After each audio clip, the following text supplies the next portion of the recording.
Pues sí, qué bueno estar acá.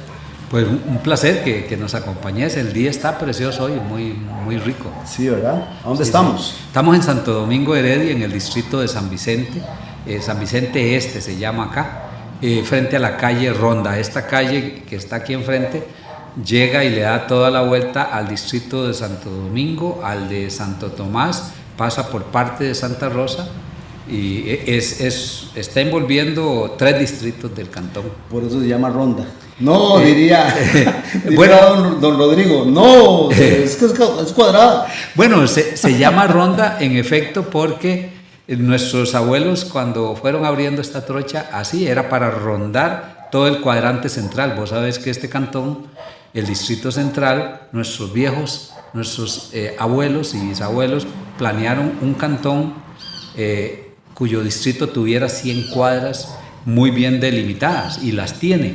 No completaron las 100 cuadras, faltaron como 11 cuadras para terminar el cuadrante, pero quedó muy bien diseñado, con calles muy bien planeadas, orientadas hacia los puntos cardinales, que comunica muy bien los cantones aledaños como Heredia, Centro, San Pablo, San Rafael, San Isidro y Tibás, en este caso. Que son las normas universales o mundiales, es decir, calles de norte a sur y avenidas de este a oeste. Es correcto, sí. En Europa se estaba, la Europa posmedieval, ya que le llaman renacentista y pre-renacentista y post-renacentista, comenzaron a seguir el plan Damero. El que impulsó mucho esto fue Napoleón Bonaparte en Francia, ¿verdad? París comenzó a diseñarse así, se le abrieron calles, avenidas, etc.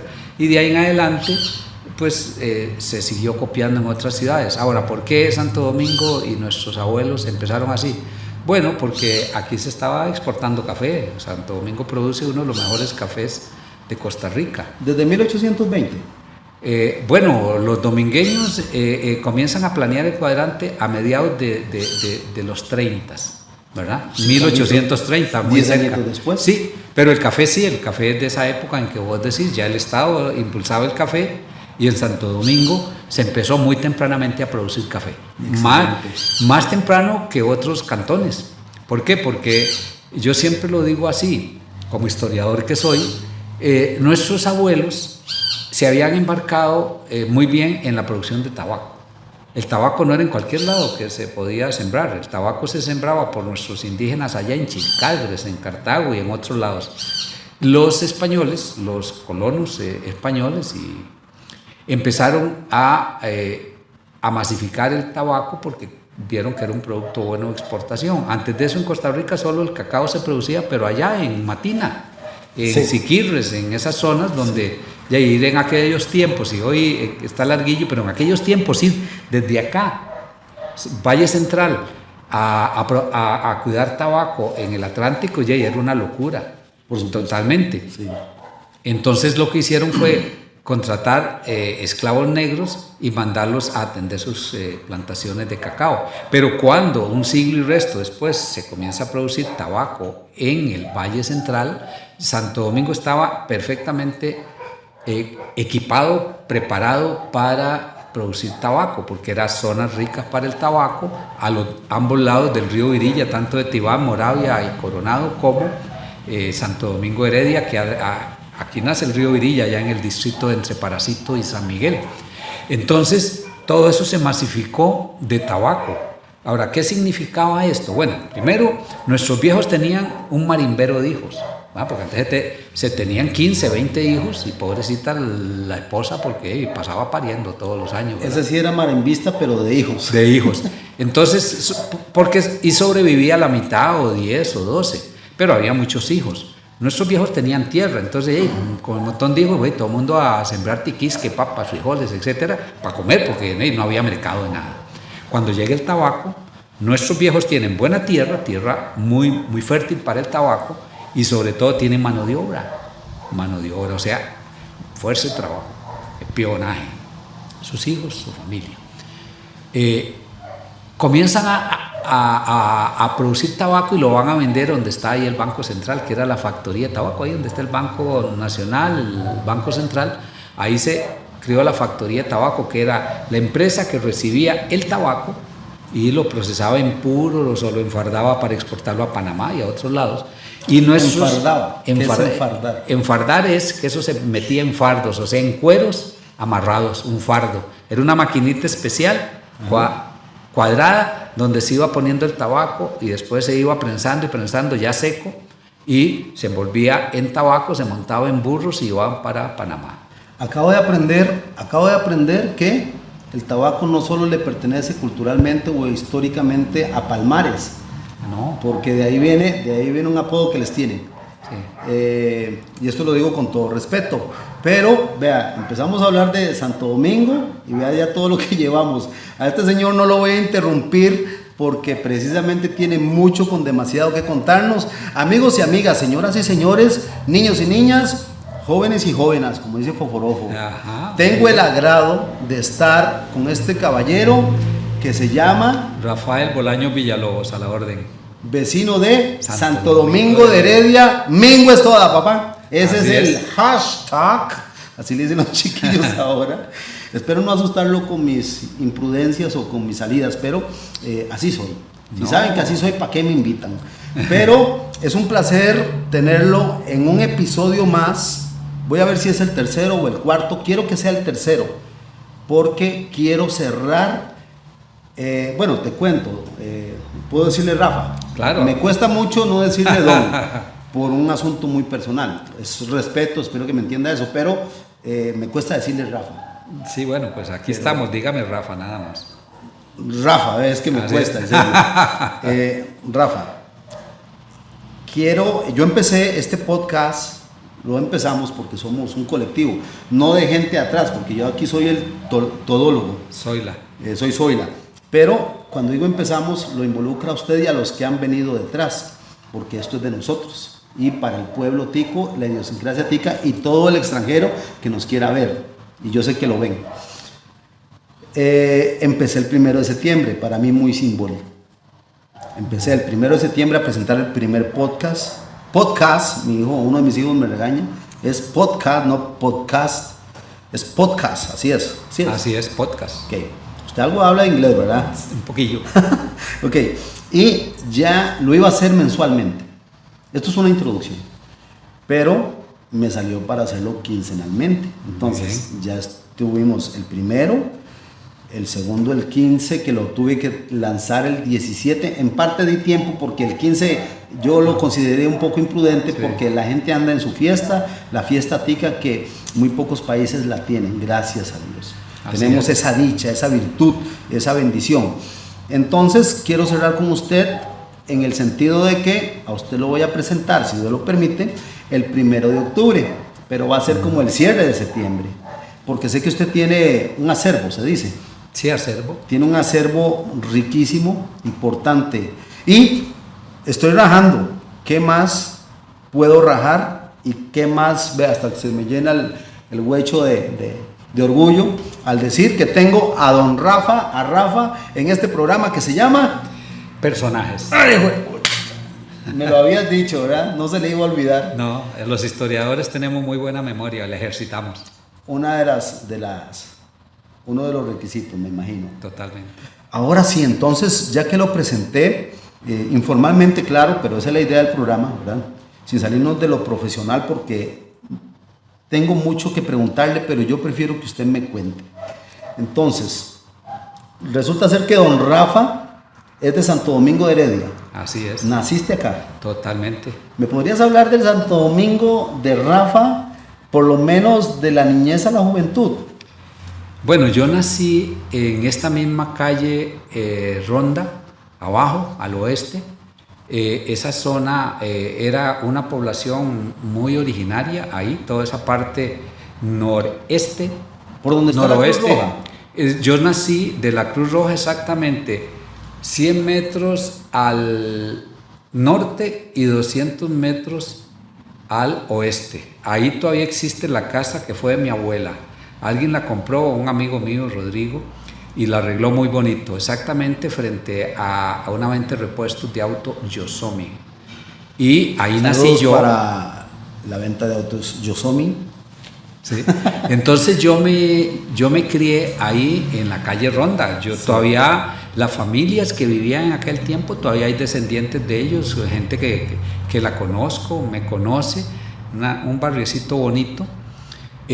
Después de ahí, a los 6 años y medio más o menos de edad, nos fuimos a vivir en la avenida central de Santo Domingo Heredia, 200 metros al oeste de la municipalidad. La casa la construyeron mi papá y mi mamá, y esa casa, ahora que ya ellos no estaban, yo la adquirí. Antitos de que muriera mi mamá, yo la adquirí, recién la remodelé para venderla. Estuvo 18 años sin uso, sin alquilarse, porque a mí no me gustaba alquilarla. Yo había construido, cuando me casé, construí una casa allá por el Inbioparque, que ahí está. ¿Cuánto te casaste? Yo me casé hace muchos años, en el 84 me casé. De 34 años. Con permiso, sí, voy a disfrutar esta delicia que me regalaron acá. Entonces ahí yo me crié en el distrito central de Santo Domingo, y yo digo que todavía vivo ahí porque, bueno, tengo una casa que aunque no la uso, ya ahorita está usada porque hay una familia de acá de Tioás que me la compró, digo yo. No me la han pagado, pero hicimos un trato porque la muchacha que la compra todavía no tiene todo el dinero por cuestiones de ahorro, bonos de limbo, etcétera. Pero como yo le estaba arreglando para venderla y me faltaba terminar todavía la parte del garaje, y dice, no, yo la compro así, yo terminaría de arreglarla. Entonces, bueno, esa casa ya no es mía. Todavía ¿Sí? En Costa Rica tenemos esa confianza. Sí, bueno, obviamente... ¿Será parte de la idiosincrasia del tico? Probablemente, aunque se haya venido perdiendo esa confianza. Sin embargo, bueno, tampoco, como yo no... uno, si está vivo, también es de la muerte, solo hay que estar vivo para morirse. Entonces, pues obviamente se hizo eso legalmente, una escritura, papelitos, etcétera. hablan. Sí, papelitos hablan, como decían nuestros viejos. Sí. Ya aquello de que por un pelo en un bigote, pues tampoco. Pero, ¿no conoces ese? Esa no la conozco. Esa práctica, te la cuento. Esas van a ser mis intervenciones, porque yo estoy aprendiendo. Esa es parte de mi proyecto. Nuestros viejos se comprometían y tenían palabra. Sí. Entonces, desde luego que un abogado eran escasos y caros. Entonces, hacían tratos constantemente. Entonces, se arrancaban un pelo del bigote, porque se usaba el bigote. Ahí está. Era como ponerle la firma a una escritura. Me dolió. ¡Pum! Ahí está. Y entonces... eso por el pelo de un bigote. Y mire, Santo Domingo, aquello que estábamos hablando del tabaco, y nuestros viejos, más de uno ganó propiedades y más de uno perdió propiedades, porque vos sabés que los precios del café oscilaban mucho y a veces se venían abajo, y entonces yo ponía a responder por lo que le pedí prestado a aquel fulano para sembrar mi manzana de café, X cantidad, pero los precios no dieron, entonces no pude pagar la hipoteca. Entonces ahí el señor dice, bueno, aquí está su pelo, el bigote, y aquí está la propiedad suya.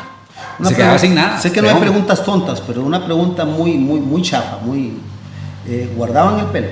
No, eso era... No para tanto. No, eso era un decir, yo no sé, tal vez alguno desconfiado lo guardaba. Eso voy. Pero no existía la prueba de ADN, otras cosas para decir que era mío. No, pero era algo de esa misma confianza. Claro. Es decir, acuérdese, sí, vea. Sí. Usted pero eran serios. No tan así. La gente no se quitaba, la gente decía, no, sí es cierto.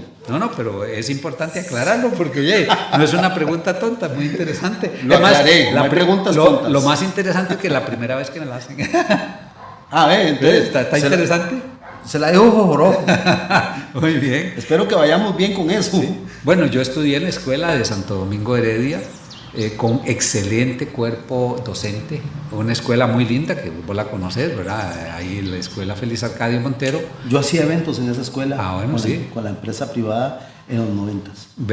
La han arreglado y conservado muy bien, es patrimonio nacional, está preciosa.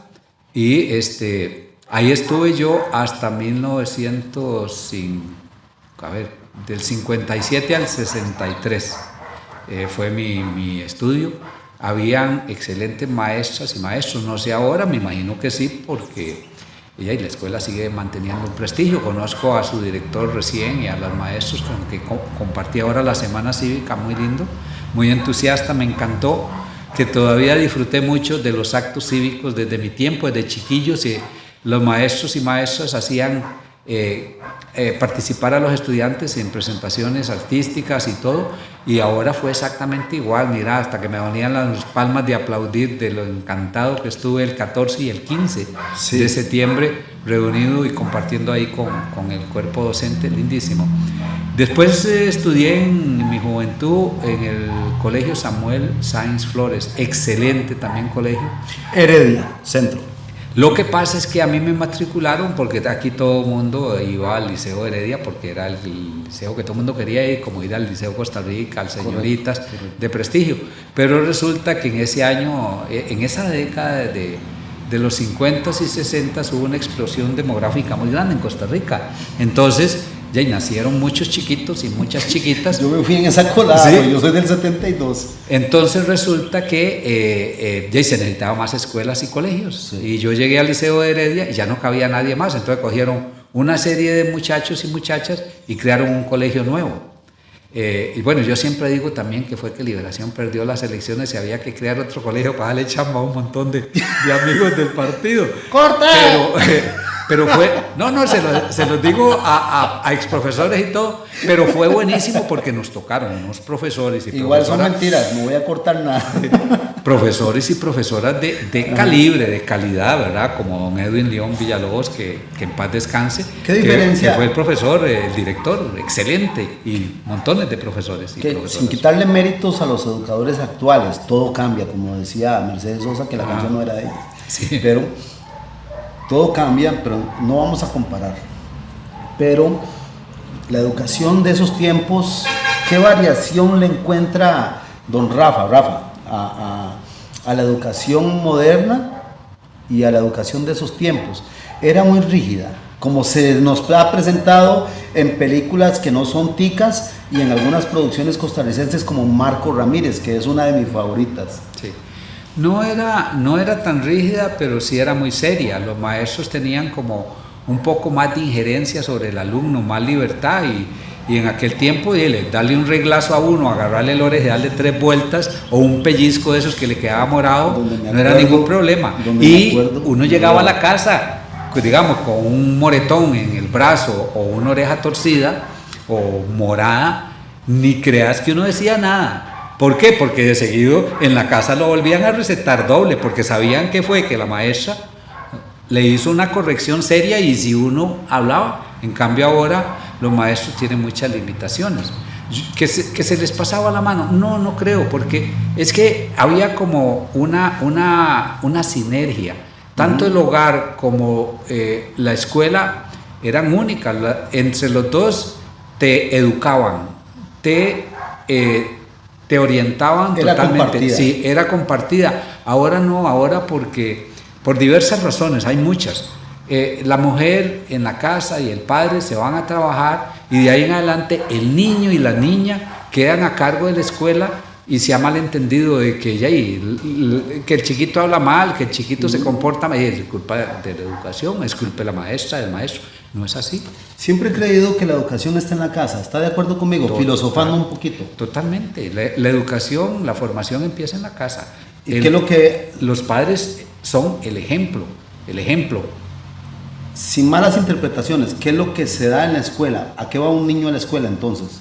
Bueno, la formación académica es muy importante, las primeras letras. Ahí quería llegar. Aprender a leer y escribir, aprender los conceptos morales, aprender matemática, aprender de ciencia, aprender de cultura, todo eso, de valores, de símbolos. Ahí, esa es la formación académica de un muchacho aunada a una formación en el hogar que también enfatiza mucho en valores, en respeto, en moral, etcétera, pero no todo eso por distintas razones, insisto, se ha dejado en manos de la escuela, y también a la escuela le han puesto un montón de limitaciones, ¿verdad? Entonces ahora cualquier cosita es maltrato, pero también hay otros elementos distorsionantes. Antes usted jugaba rayuela, mejengueaba, jugaba con las mujeres cromito sin ningún problema.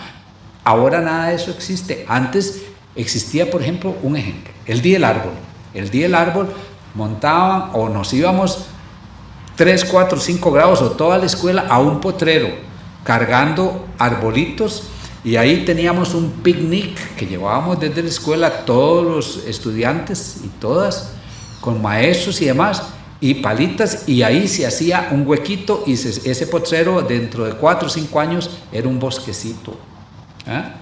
Y pasaban chiles. A mí me pasó, resulta que había un torete en el potrero del día, uno de tantos de esos días que llegamos y el torete se soltó. Óigame, ¿Qué es un torete? Es un toro, pero jovencito, no es así. ¿Un novillo? Un novillo. ¿Se le decía torete? Bueno, yo le digo torete, no sé si se usa en Costa Rica, pero ya yo no he pasado por otros lados le digo torete. Es un toro joven. Y sin cachos y sin nada, pero muy juguetón o muy broso. Ya yo lo veía, no traje capote, no sé torear. Entonces, mire, yo pasé por la cerca de alambre de púas que tenía como una cuarta, pasé por ahí y sin tocarme un pelo. Oiga, huyendo del toro que andaba corneando a todo el mundo. Pero lo que le pasó a usted fue un déjà vu mío. Entonces, porque yo una vez me puse a joder a un torete de esos, voy a usar su idioma. Me pude, pero yo brincaba, donde yo le hacía feo al toro, en la finca, en el cafetal de Lali. Historia belemita. Yo lo jodía, estaba solo. Sí. No, yo casi siempre anduve solo. No había nadie, y me veo yo ese novillo, ¿verdad? Ese torete, y yo donde le hacía así, pero cada vez que el bicho se venía, yo pasaba por la cerca. ¿Cómo fue que no nos matamos o nunca nos pasó nada? Yo de la adrenalina pasé por ahí, pero ya le digo, sin tocar ni un pelo, ¿verdad? Pasé, pero era por flaco. Bueno, siempre he sido delgado. Yo tampoco hubiera tocado ningún pelo de fijo. Bueno, para ese tiempo sí tenía. Ya yo tengo poco, ¿verdad? Pero siempre fui muy peludo y barbudo. Claro. Entonces, eso pasa con la educación. El Samuel Sáenz fue un excelente colegio y probablemente lo sigue siendo. Los profesores que tuvimos eran de calidad. Algunos de ellos y algunas eran profesores en universidad también. Entonces no me quejo yo. En principio uno, ¿cómo me va a poner en un colegio nuevo? Y es más, donde estudiamos fue en un edificio de adobes, la casa de don Rafael Moya, que todavía existe, a 100 metros del Cine Isabel de Heredia. Esa casa todavía existe. ¿Sí? No la escuela. La escuela Moya. La famosa La Moya, la sí, en Heredia. pero la usamos durante 4 años y pico de Liceo Samuel Sáenz, porque en principio usábamos también algunos edificios prestados, ¿verdad? Algunas de las escuelas que quedaban con algunas aulas. Entonces esa fue la vida. El último año en el gobierno de Trejo Fernández se fue a inaugurar el primer pabellón, pero ya como yo estaba en bachillerato, ya me dijeron los profesores, bueno, mire, usted nada más tiene que llegar a presentar tales y cuales exámenes porque en 2 materias está eximido. Entonces ya no tenía que ir a clases. Me fui con mi hermana a la graduación de mi hermana, al paseo de la graduación que se hizo en San Carlos. Entonces yo me fui con ella y oí por radio que estaban inaugurando el colegio. En conclusión, yo el colegio nuevo lo conozco, excelentes y todo, pero fue cuando fui ya como exalumno invitado para dar una charla muchos años después, hace como 15 o 20 años. Y no recibí clases prácticamente en las aulas nuevas, pero fue muy bonita experiencia, ¿verdad? De colegio. Y de ahí empecé la universidad ya en el 70, empecé yo a estudiar, yo quería ser abogado, pero obviamente yo era hijo de zapatero y de costurera, mis papás pues no tenían medios, y éramos 5 hermanos y hermanas, y todos al mismo tiempo, en la escuela o en el colegio, uno detrás de lo otro, entonces era duro. Yo empecé a trabajar, a estudiar en la universidad con beca, el primer semestre tuve beca, porque yo comencé a buscar trabajo y lo logré. Ya medio año conseguí trabajo y ya cambió, ya pues obviamente ya no recibía beca, pero he trabajado y he estudiado. Sí. Quería estudiar idiomas, entonces me iba a meter a francés, que era el idioma que a mí me gustaba, pero no, empecé a llevar a estudios generales, desde luego, que es... ¿Cómo se dice? ¿Cómo se dice el tren me mató el perrito en francés? El tren me mató el perro, no sé. Bueno, lo podría pensar y lo saco, pero no, yo no sé francés así, bueno, fluido no, conozco bastantes palabras. Yo sí. ¿Usted sí? Sí. A ver, dígame. Le chuchú, le maté, le guaguau. Guaca. Un chistorín. Sí, muy bien. Muy bien, dice don Rafa, y por dentro, qué chiste más malo, dice don Rafa. ¿Cómo se dice empanada en inglés? In by nothing. No, in bread nothing. Ay, escucha. La región de fijo. Desde luego, para que los que nos están viendo, no sé. ¿Cuál fue el que dijiste? Inbred nothing. Es lo mismo que vos dijiste, pero bien, más o menos bien pronunciado. Sí, no, in by nothing, en por para, sí. No, está bien. In es en. Bread es pan. Y nada. Es nothing. Inbred nothing. Inbred nothing. Oh, yeah. Pero desde luego que eso no es empanada en inglés. Pero creo que se dice patí. Y no el de limón, no, sí, sí. Estoy hablando, ahora sí estoy hablando en serio. Está hablando en patuá, no, en mecatelio. No, está en el diccionario inglés. Ajá. Un diccionario de inglés, cualquiera que busque empanada y te va a aparecer patí. Como nunca me he pedido una empanada en inglés, eso no está en mi vocabulario. Sí, es que patí, sí, no, pero estoy hablando en serio, sí. Rafa. Patí, no, me quedé tarea, ahorita lo busco. Patí como tal en limón, que de eso nos puede hablar Oscar Sojo, claro. Pero patí como pan en limón, es folclore, sí. Y fue tradición. No, y el patí es una empanada con chile. Tiene sentido, pero bueno, el reto es, no crean todo lo que Foforojo dice, averigüen, investiguen, claro. Porque eso ha faltado, y ahí quería entrar con las escuelas y colegios.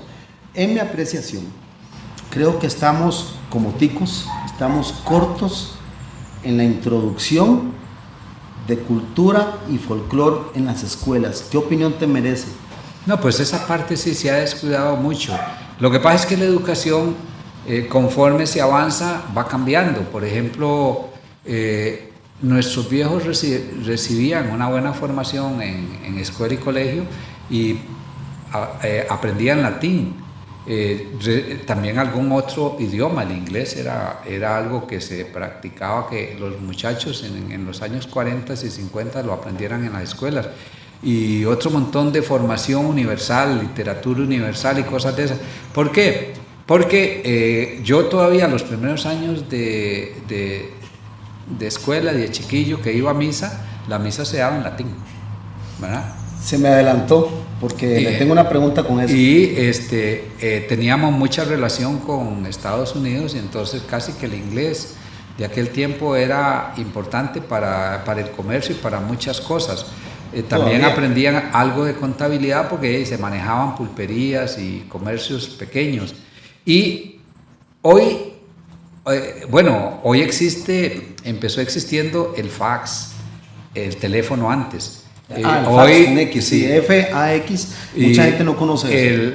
El computador hoy día, los programas de computación, palabras en inglés que las dice uno y tal vez no conoce la traducción en español, el hardware, el software, etc. Entonces, va cambiando y tiene que ir cambiando necesariamente. No hay problema en que la sigamos usando. Porque es una formación pues para la sociedad.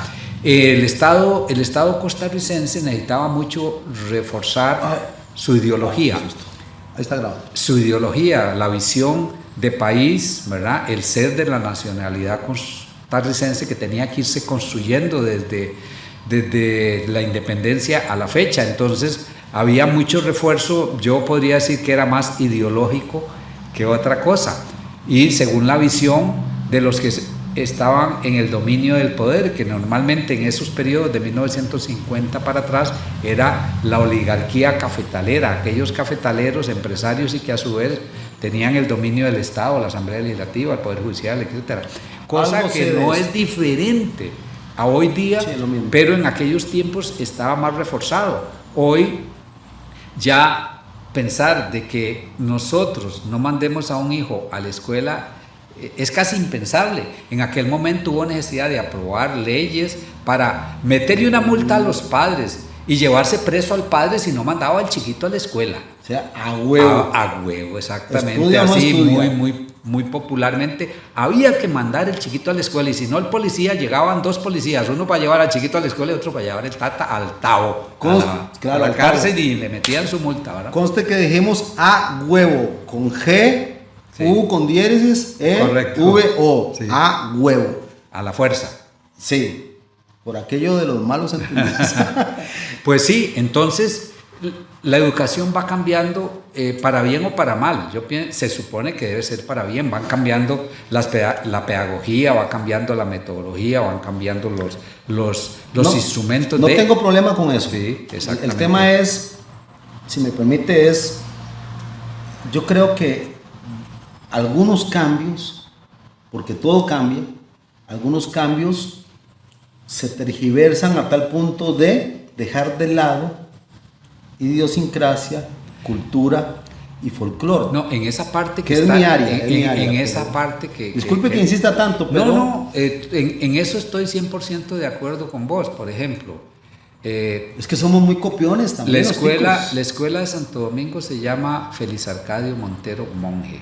¿Quién fue ese señor? Don Félix Arcadio Montero Monje fue, empezando de atrás para adelante, fue el último rector de la Universidad de Costa Rica, de lo que hoy es la raíz de la Universidad de Costa Rica, que era la Universidad de Santo Tomás. Antes de eso, él fue candidato a presidente de la República, casi que podíamos decir que pudo haber sido presidente si no se inventa con él una matráfula que lo lleva a morir en el exilio, envenenado, dicen sus deudos. Probablemente mucho cierto. Matráfula. Una matráfula, una patraña, algo... ¿Fue engatusado?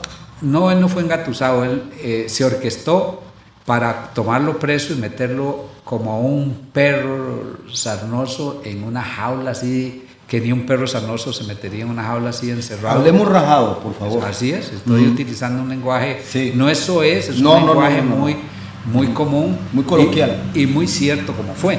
Sí. Entonces, él fue diputado del Congreso, primer designado, o sea, no como decir don Rodrigo Arias en este momento, que es presidente de la Asamblea Legislativa. Él era el primer designado porque en aquellos tiempos, estamos hablando de finales del siglo XIX, no existía la figura de vicepresidentes. Entonces, el primer designado era a quien el presidente, en permisos o ausencias, nombraba presidente provisional. O sea, actualmente el presidente tiene dos vicepresidentes. No había vicepresidente. No, un señor de Ciudad Colón, que es el primer designado, el primer vicepresidente, y la actual ministra de Salud, que vale decir, trabajó aquí en Santo Domingo Heredia, que es la segunda vicepresidenta. Entonces el presidente puede recurrir a cualquiera de los dos y decirle, bueno, voy a estar de vacaciones 15 días, entonces usted asume, ¿verdad? Y asume con toda la potestad de presidente. Entonces, sin embargo, el segundo designado, que no había, era el yerno del presidente, Rafael Iglesias Castro. Y era el yerno. Entonces, había que impulsarlo ya para que sea el presidente el día de mañana. Entonces, eso se da todavía hoy día, ¿verdad? De cierta manera. Y entonces... Félix Arcadio Montero comenzó a enemistarse con el presidente y él era fundador de ese partido, el Partido Constitucionalista, que no fue nada constitucional, por cierto, y respetó los derechos humanos, clausuró el Congreso. O sea, fundar un partido que cree en la Constitución y de seguido se manda el Congreso a guardar, y entonces se pasa la Constitución por donde, perdón, eso no lo digo. Que hay una doble moral. Correcto. Entonces, cerró el Congreso. Antes de eso, a partir de ahí, Félix Arcadio creó un partido político y los partidos que habían hasta entonces representaban los intereses de los productores y exportadores de café, vale decir, nosotros conocemos en términos históricos como la oligarquía cafetalera, eran los ricachones. Ya sabemos quiénes son desde antaño. Félix Arcadio Montero funda un partido que lo que se pone es al lado de los campesinos, de los obreros, etc. Y es el partido que le llaman, la oposición le llama el partido de los descamisados, de los chaquetas. de la gente que andaba con la camisa llena de mancha de plátano y pantalón de mezclilla toda manchada también, de los descamisados, de los desprotegidos, de los descalzos. Pero él defiende esas ideas del gran pueblo. Y obviamente era como decir, demócratas contra los otros. Esa era la discusión. Los levitas, entonces, era criticado por Félix Arcadio porque los levitas eran los que andaban de frac con corbatín, los levitas, la gente rica. Entonces, era desde luego... ¿Cómo? Partidos opuestos. Okay. Voy a hablar de algo que se... Decime si tiene sentido, tal vez no, pero me estás hablando de levitas con V. Sí, con igual V, a los levitas... No de levitar. No, sí, pero igual a los levitas bíblicos. Correcto. ¿Qué amarra eso? Porque ahora sí se me hizo un polvorín en la cabeza. Pero, a ver... ¿Por qué a los ricos les decían levitas? ¿O a quiénes les decían levitas? ¿Y por qué? Porque, a ver, recordate, si usted usa un traje de frac, sí. Usted tiene la camisa amarrada acá, sí, y se pone un corbatín, ¿verdad? Correcto. Y después se pone, de luego, su saco. Sí. Entonces a esos le llamaban los levitas. ¿Le llamaban los levitas? Levitas, sí, porque esto era como una levita, ¿verdad? El corbatín no era un corbatín como los que conocemos hoy día, sino Rojo te puede enseñar montones de fotos, sí, de trajes tradicionales, que es su patín también. Sí, y entonces lo que era. Esos usaban una leva. ¿De ahí vendrá la palabra leva de jacket? Sí, correcto. Sí. Entonces, claro, estamos criticando a los ricachones por ese lado y a los otros, a los chaquetas, a los descalzos, a los desprotegidos, a los manchados. Pata chorreada sería un buen término.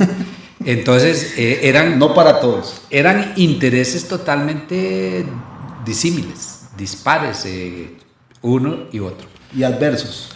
Totalmente.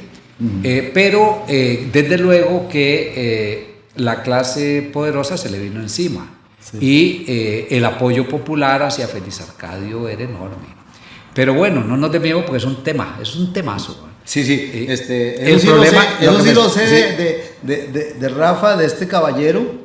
Sí sé eso. O sea, cuando usted le da rienda suelta, es que hay tanto que hablar, pero... Estábamos hablando de la escuela Félix Arcadio, claro, y de cultura. Pues sí, resulta que como los maestros... Y folclor, por favor, folclor. Y los maestros provienen de un montón de lugares, algunos de Santo Domingo y otros no. Antes casi todos eran domingueños y domingueñas. Sí. Hoy no. Entonces no saben nada de Félix Arcadio Montero. Porque Félix Arcadio, por esa situación histórica, por mucho tiempo fue vedado. No se escribía, no se hablaba, no se decía, ¿verdad? De Félix Arcadio. Y se ligó mucho con la izquierda, que cuando se hablaba de la izquierda de él, y no existía la izquierda en aquel momento, eso se da a partir de la revolución bolchevique, lo que habían eran ideas progresistas que en algún momento se llamaron ideas socialistas y taca. ¿Verdad? A mí un profesor en el INA me decía que yo era bolchevique, pero suave. ¿Y no le preguntabas qué era eso? ¿Cómo se comía? No, porque tuvimos roces. Sí, pero es que tal vez, te digo, porque tal vez no sabía qué era. Sí, ideologías. Sí. Él sí sabía. Él sí sabía. No, bueno. El que no sé, todavía no me queda claro. Lo he buscado. ¿Qué es el asunto de este carajo que me dijo bolchevique? Vos con lo que me conoces, ¿seré o no seré bolchevique? Porque no hablemos de política. Sí. Tomémosle la nota graciosa, porque... Yo sabía que bolchevique es de allá de Rusia, correcto. Sí. Pero ¿qué es el asunto con el bolchevique? ¿Por qué me dijo así? ¿Era defensor del pueblo qué? Porque yo a él le reclamé 3 temas, porque él daba, no historia, él daba cultura costarricense. Y yo le reclamé 3 cosas que para ese tiempo no estaba metido yo en folclore, te soy franco. Ajá. Yo estoy aprendiendo, estoy en un aprendizaje del 2008 para acá. En el 2010 estudié con él turismo y esas carajadas, que aprendí demasiado de Costa Rica. De ahí me agarró ese amor también, ¿verdad? Ajá. De conocer más. Pero el bolchevique, ¿por qué me dice bolchevique? ¿Qué es el asunto de los bolcheviques?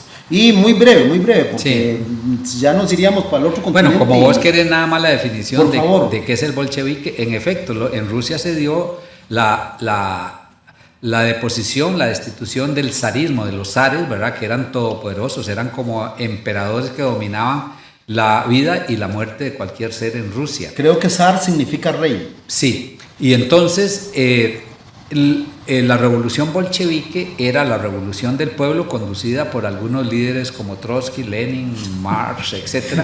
Sí. Desde la intelectualidad o desde la praxis, desde la realidad, sí, sí, desde la lucha social.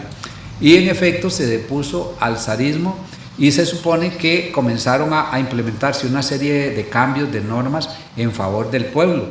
Entonces cuando usted se defendía como pueblo o defendía los intereses del pueblo, entonces te decía, es que vos, hoy te dicen, es que vos sos comunista.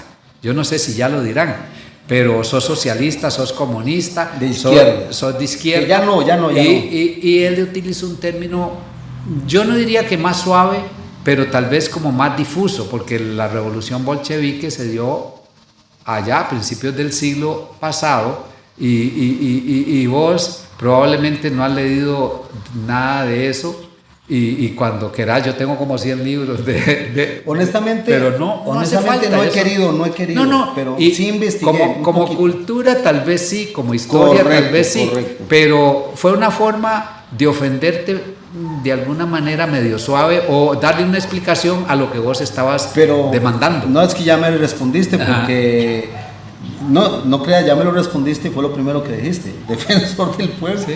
Y a mí que no me toquen la idiosincrasia del tico, por mucho que usted sepa, con todo respeto a cualquier persona, porque una cosa es el escritorio, otra cosa es la calle. Porque me estabas explicando, y voy a entrar con usted otra vez para no salirnos de la tangente, porque el interés aquí en esta conversona es usted. Entre tus cosas entonces, vos sos historiador. Sí, de oficio y de vicio. Tiene dos doctorados, que no le gusta mencionarlo, pero tiene 2 doctorados ¿en qué?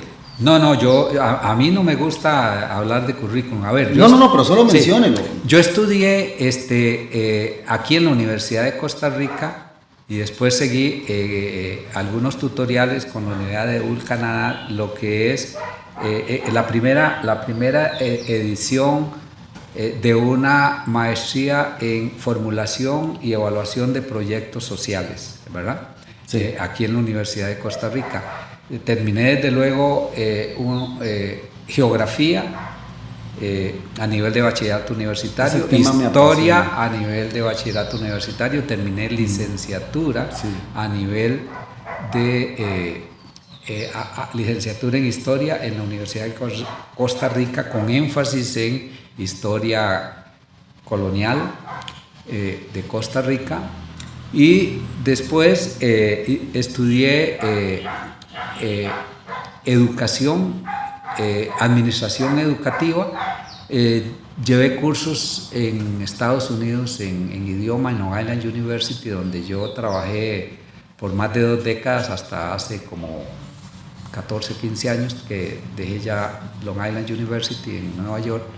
Estudié en la Universidad Javeriana en Bogotá, Colombia, y estudié también en Medellín y otra serie de eventos académicos cortos. Claro. Me he dedicado a la investigación, me encanta, y he publicado montones de ensayos últimamente, los últimos años, tal vez 12, 13 años, me he dedicado un poco a enfocado en Santo Domingo y por eso nos hemos encontrado a la parte cultural, folclórica de cierta manera, pero mucho de Santo Domingo Heredia, de algunos cantones como lo que fue Pacaca o Pacacúa, Cantón de Mora, Quitirizí, Pacaca, que así se llama el río. Ciudad Colón, correcto. Sí. También estudié que era Villa Colón. Villa Colón, estudié mucho sobre Ujarrás y Paraíso, y hay un libro que se llama Ayer, Ujarrás, Paraíso, Hoy.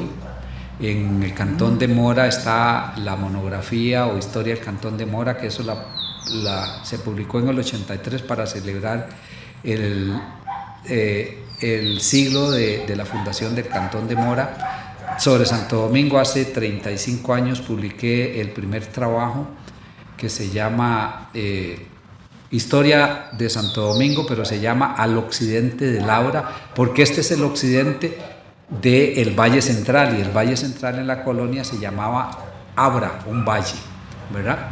Y así por el estilo, hay otros trabajos que he hecho. En San Rafael de Alajuela hay un lugar que se llama Las Abras. Las abras. Yo decía, ¿qué significa? Son vallecitos seguro.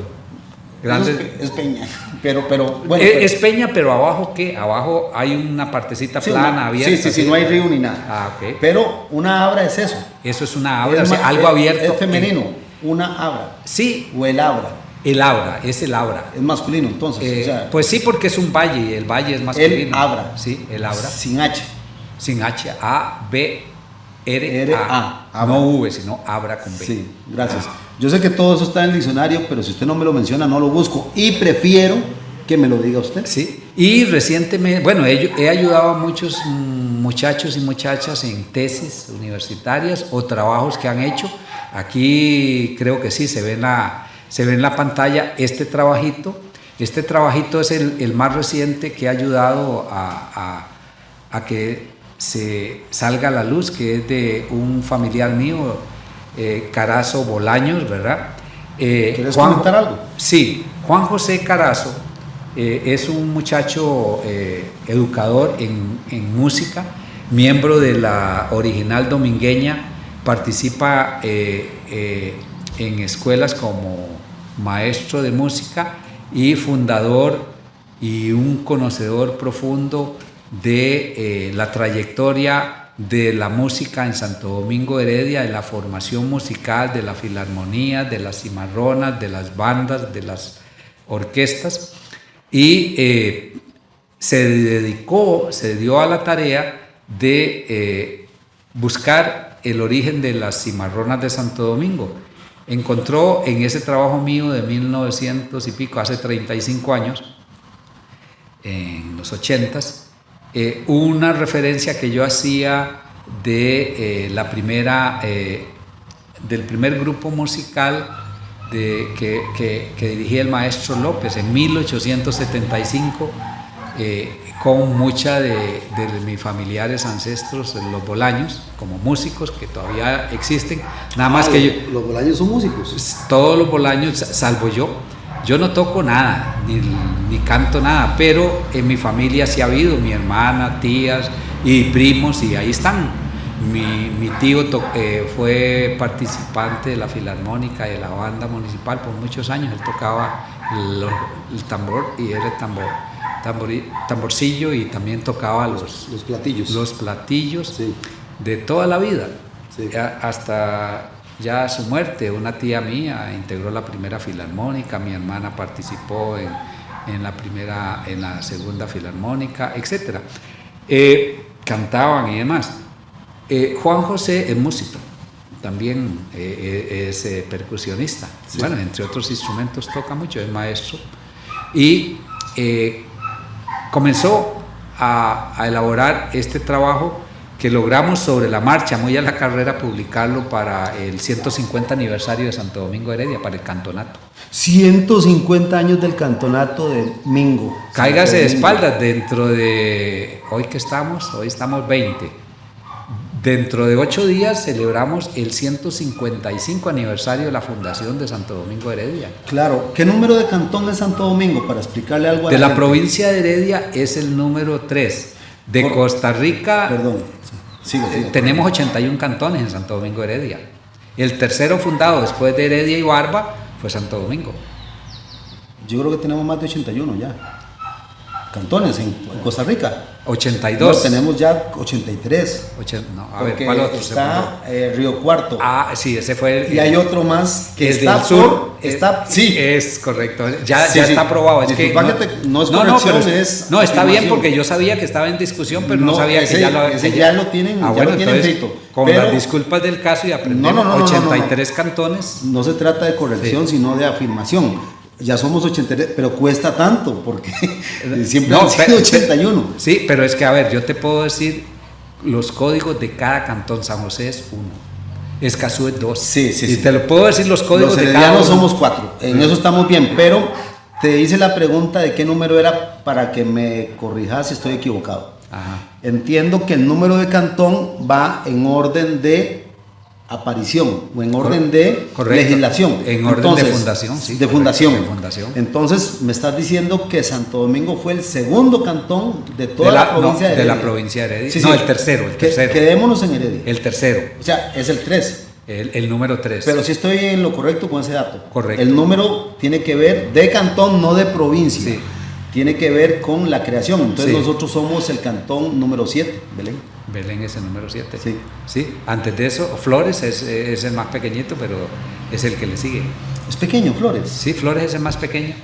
Si usted entra a Flores y ve unos rótulos, dice, somos el cantón más chiquito, pero el más bonito. Nunca lo he visto. ¿Dónde está el rótulo? Cuando coges aquí por la Aurora, ¿Sí? para salir por detrás, ahí cruzas un puentecito por donde está el plantel de la empresa de servicios públicos. Correcto, Y te topas correcto. de frente el rotulito a mano Oiga, derecha. por Dios que he visto ese rótulo, porque yo ando por No todos lo lados, leíste, sí, pero- nunca lo he Ah, leído. sí. Eso dice. Sí, eso dice. Somos Bueno, el más chiquito, pero el más La bonito. próxima vez que ande por ahí le voy a tomar una foto y te la voy a mandar para Sí. que veas cómo está ese rótulo. Ahí te queda tarea. Me queda tarea, gracias por la información.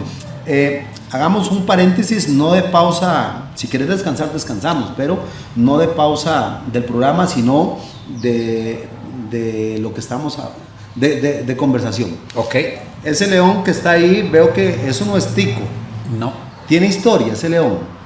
Mira, pues sí, lo que pasa Es que me ha llamado la atención desde que lo vi, aparte de todo lo bonito que tiene aquí en la entrada.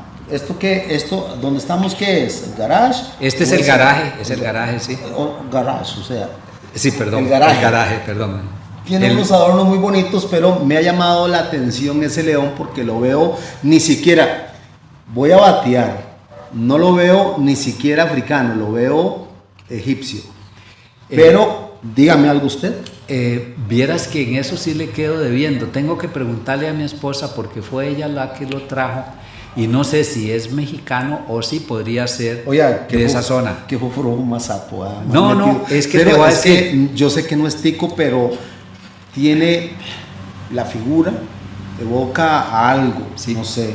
Nosotros, a ver, no te he pasado a la casa, pero porque le están pintando. No y se bueno, preocupe. pero igual podemos pasar, ya sabes que hay papeles en el piso. Y Muchas masking en gracias, las pero paredes. no se preocupe por Mi eso. casa está llena de muchos adornitos, de objetos, y no casi ninguno lo hemos comprado acá. ¿Sí? En los múltiples viajes que hemos tenido, hemos traído cosas, ¿verdad? Adornitos, pinturas, algunas esculturas, Chunchis. casi todas típicas, casi todas que orientan a cierto folclore de América región? Latina o de otros países fuera, porque nos gusta mucho.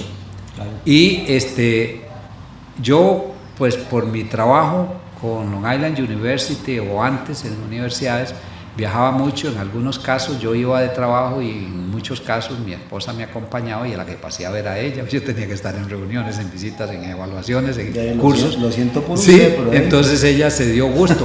Probablemente este tipo de león sea o mexicano o en efecto de alguna zona ahí del África mediterránea, Marruecos, Argelia, cosas así. Está muy bonito. Y estos otros cuadritos también, ¿verdad? Estos sí son latinoamericanos. La mariposa las trajimos de un pueblito en México, ahora que fuimos a Guadalajara hace como 4 años y pico. Guadalajara. Y entonces nos gustó el trabajo de los artesanos de por ahí, nos lo trajimos y a mí se me ocurrió, bueno, y a mi esposa, que los colgáramos ahí. ¿Cuántos países conoces?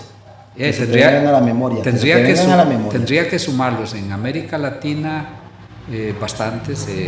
Me encanta Sudamérica, Centroamérica, todos, México, Estados Unidos, bastantes ciudades. ¿Te gusta Estados Unidos? Mire, Estados Unidos ahí tiene cosas bellísimas y que tiene cosas horribles. Yo donde más he residido es en Nueva York. Conozco bastante Manhattan porque estaba cerca y pasé el rato ahí, pero yo trabajaba en la zona más rica de Nueva York, que es Long Island. En Long Island, la parte central y todavía más hacia el fondo de la isla, están las ciudades más ricas, Huntington, Southampton, etc. Los más popov. porque ahí, como está rodeado de playas por todo lado, Sí. entonces los ricachones de tanto de Nueva York como de Los Ángeles, de Hollywood, pues se compran sus mansiones, las hacen ahí y las usan un mes al año, ¿verdad? Que es cuando está el verano en su máximo. El resto de tiempo las alquilan baratas a gente como Rafael Bolaños, que llega allá, y entonces no es como un alquiler que le cobren $1,000 y resto de dólares por mes por la casa, es casi como para que pagar los impuestos municipales, pero te dejan una mansión con todo. Ah, sí cobran barato. Bueno, $1,000 y pico no es barato. En relación a Estados Unidos, perdón. Bueno, a ver, cuando para yo pagaba... cualquier cosa en dólares es caro. Cuando yo pagaba eso, usted alquilaba en Costa Rica por 100,000 colones una casa buena, como esta. Sí. Quiere decir que hoy te podrían cobrar $3,000. $1,500,000, $1,700,000. $3,000 por una casa así. Pero, solo por el tiempo de nieve, de lluvia, de frío. Sí, en vacaciones, si usted quiere esa casa, te van a cobrar $1,000,000 o $500,000 por el mes. Pero no como tico. En Estados Unidos, allá, ¿eso es caro o es barato? No salgamos de Estados Unidos. Compárelo con otro alquiler en otro lado de Estados Unidos. No, es recontrarregalado. Ese era el tema. Es recontrarregalado. Para el tico, claro que va a ser más caro. Pero ¿por qué me alquilaban a mí o a un latino? Porque yo era profesor de una universidad y para él, a ver, no es había que un respaldo. Los profesores universitarios en Estados Unidos, salvo universidades muy prestigiosas, ganan bien, pero normalmente el profesor regular como yo, a un norteamericano, y yo llegué no como norteamericano, pero como un profesional de una universidad norteamericana, no me iban a pagar como cualquier latino, pagaban como ellos, no gana bien, pero en la sociedad norteamericana un profesor universitario tiene un prestigio del carajo. Por ejemplo, yo entraba al mismo supermercado a comprar lo que necesitaba, y mientras esa gente no supo que yo era profesor universitario, y empezaba como cualquier latino, y me imagino que estaban viendo las cámaras a ver qué me robaba, ¿verdad? Pero un día llegué y había una pareja que eran padres de un estudiante mío, entonces llegaron a saludarme, ¿qué tal, profesor? Y de ahí en adelante en ese supermercado casi que me decían, ¿de dónde se lo pongo? Y jale, se lo regalamos, ¿no? Y ellos eran gringos, obvio. Sí, claro. El estudiante. Sí, claro. No, yo a clases también allá en Long Island University. ¿Qué enseñabas ahí? Bueno, diversas cosas. Yo daba economía mundial, con énfasis en economía y política, historia política o politología. Bueno, también daba historia de la educación y educación alternativa y cursos por el estilo. Ya dar economía son 8 pesos. Sí, porque era no lo relaciono con historia. Bueno, a ver, sí. La historia tiene que conocer, digamos, los procesos históricos de la evolución económica de las sociedades. Conoce, digamos, todos los temas de comercio, el surgimiento de los mercados, la Liga Hanseática en Europa, que es el antecedente de lo que es el capitalismo. Tiene que conocer sobre el Fondo Monetario Internacional, sobre el Banco Mundial, sobre el Banco Interamericano de Desarrollo, que vale si yo trabajé como consultor internacional del Banco Interamericano de Desarrollo en un sabático de la universidad, etcétera, etcétera. O sea, ahora si vos me pones a tomar decisiones sobre finanzas, ahí te digo, no, ese no es mi campo. Ya no. Okay. Pero si veamos, un ejemplo. Yo no era que era un experto en mercado internacional, pero ¿dónde están los expertos de mercado internacional? En Wall Street. En Wall Street. Entonces, mi clase, yo podía discutir con los estudiantes lo básico de eso. Después pedía un carro de la universidad, una microbús, un bus con chofer y todo, y vamos ¿a dónde? A Wall Street. Ahí donde está la bolsa de valores mundial, la más grande del mundo. Y ahí mis estudiantes están viendo cómo funciona eso, porque está lleno de pantallas, de monitores, y ahí están todos los expertos y le pueden preguntar lo que les da la gana, y yo aprendo también. Antes de empezar este podcast, conversamos y voy a tocar el tema. Me hablaste de que tu experiencia ha sido la mayoría o es lo que más disfrutas, trabajo de campo. Sí, y tuve la gran suerte, a ver, ¿Qué diferencia hay de lo magistral, escritorio, a trabajo de campo? No es una pregunta obvia porque hay hay unas aristas ahí interesantes. Bueno, la práctica tiene la gran ventaja de que usted tiene que poner exactamente sobre el tapete, en el contacto físico, todo el conocimiento aprendido y someterlo a la crítica intelectual.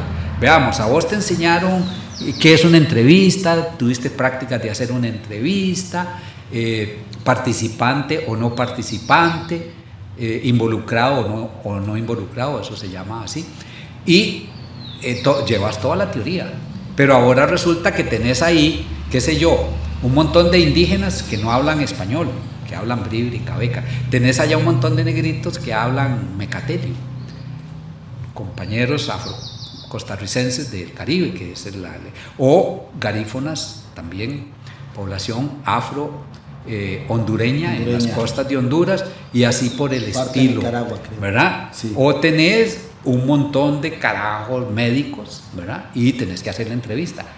Totalmente cambia. No es lo mismo entrevistar a un médico académico que entrevistar a un indígena que habla muy poco español o que no comprende, que tenés que hacerlo con traductor o aprender lo básico de las palabras de ellos, etcétera, etcétera. Entonces, la experiencia de campo es aterrizar en la realidad, ¿no? Entonces, ahora, ¿qué es lo que pasa? Yo me salí del canasto por las experiencias que tuve. Mi esposa es antropóloga.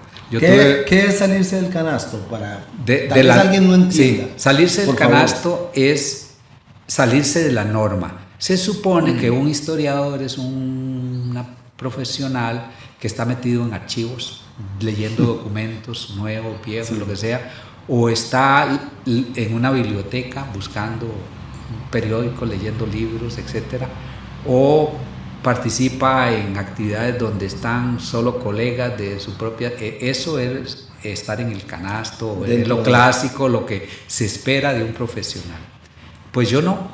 Resulta que, bueno, mi primera experiencia fuerte fue en la bananera, en Costa Rica, en las plantaciones de Standard Fruit Company o Castle & Cook, porque yo iba a hacer mi tesis. ¿Pero en cuál bananera? Porque, corríjame otra vez, Ajá.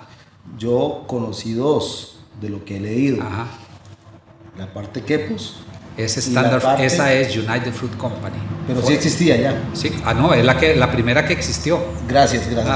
No quiero profundizar porque... Recordate Minor Kid desde finales del siglo pasado. Tocallito mío. Es correcto. Esta y la de Limón. Standard Fruit Company, que llega en los 60 y me hablaste, tu relación fue con la Standard. La Standard Fruit Company. Que se llamaba la gran corporación Castle & Cook.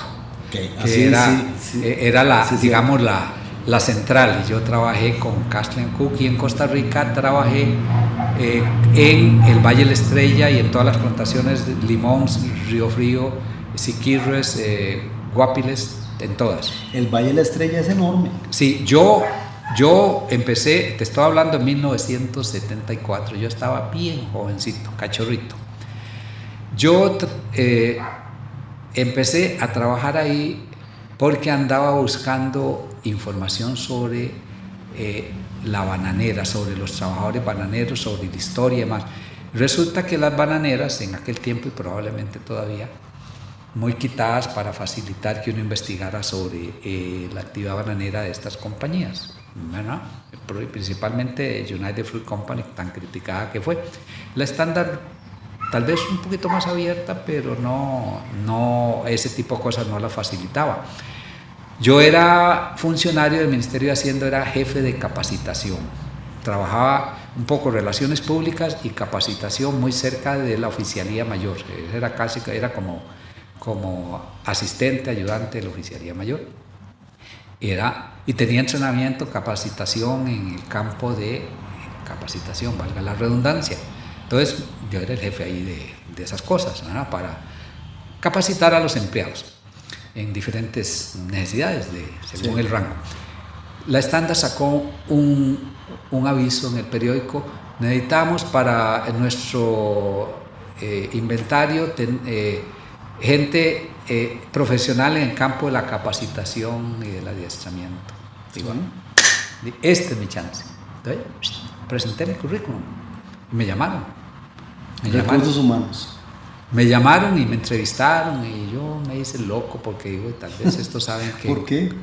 Sí, porque yo había mandado cartas pidiendo información y acceso. Eso había sido antes, pero tal vez la ligan, por dicha que no.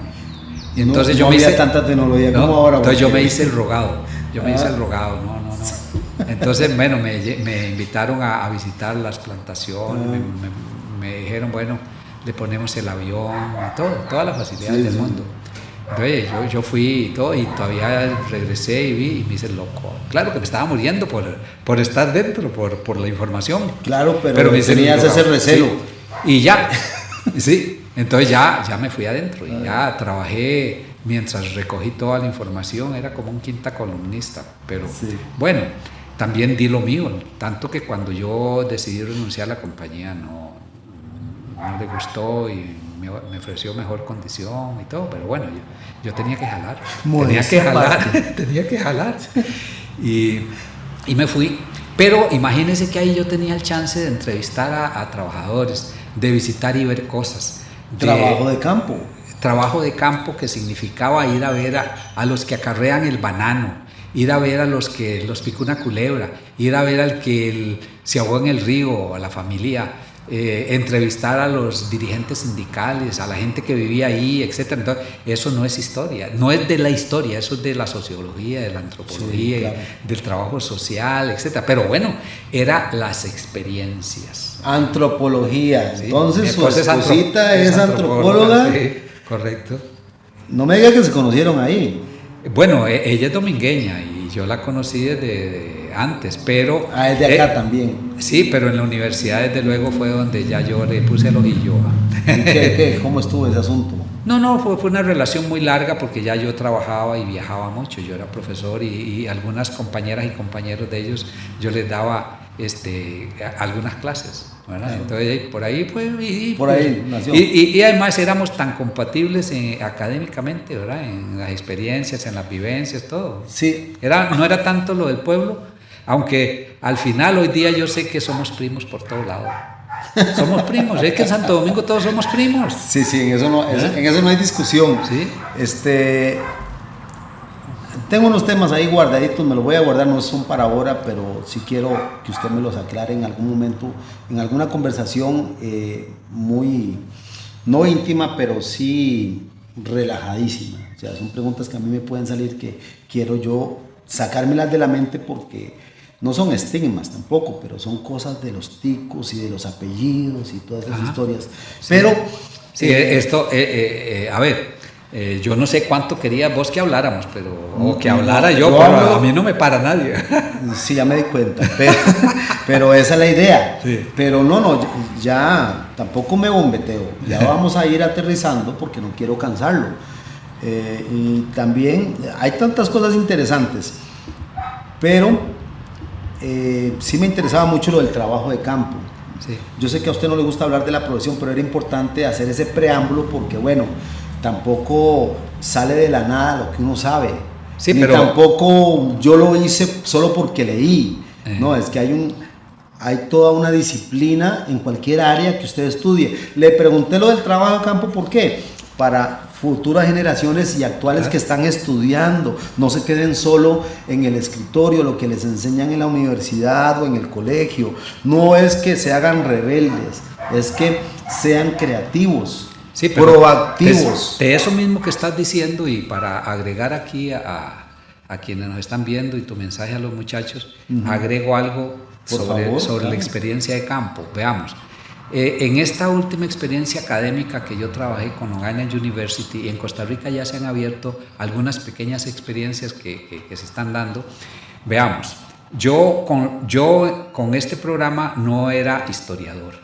Yo en ese programa era casi que de todas las profesiones de las ciencias sociales, era politólogo, era antropólogo, era arqueólogo, era historiador, geógrafo, de todo tenía que saber, y por eso me contrataron. Si no, no me hubieran contratado, porque aquí habían doctores y que hablaban perfecto idioma, 2, 3 idiomas, pero yo no tenía esas virtudes. ¿Cuál es mi virtud?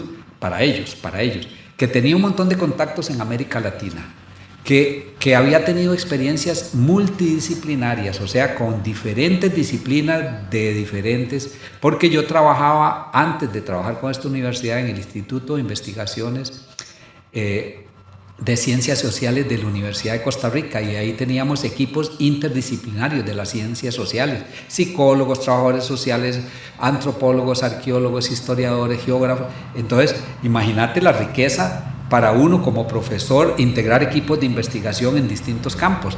Y también en el Ministerio de Hacienda y en la Standard Fruit Company conocí muchas regiones, muchos países. En la bananera yo pasé más en el aire que en tierra, porque la compañía tenía sus aviones, y solo en aviones, por los seguros, no querían que uno manejara. Además, no habían carreteras. Al Valle de la Estrella, cuando yo llegué, no había carretera, solo en el tren o en avión y en helicóptero. Entonces, esas experiencias para los estadounidenses eran vitales, y para la compañía también, porque el programa de Long Island University era algo así como se llama Colegio de Amigos del Mundo. Entonces ellos se desplazaban, tenían, y probablemente tienen, 8 centros alrededor del mundo.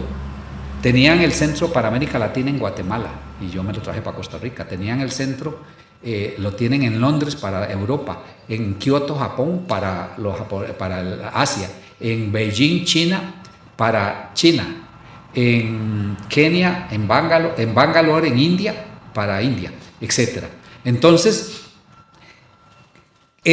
trabaja metodologías de aprendizaje alternativas, abiertas, no es lo eminentemente académico en el aula. Ahí entra el trabajo. Entonces, yo tenía que hablar de el campesinado en Centroamérica y todos los problemas que se han dado, y las revoluciones como Farabundo Martí o el Frente Sandinista, cuál es el origen de ese tipo, la génesis de esos movimientos campesinos.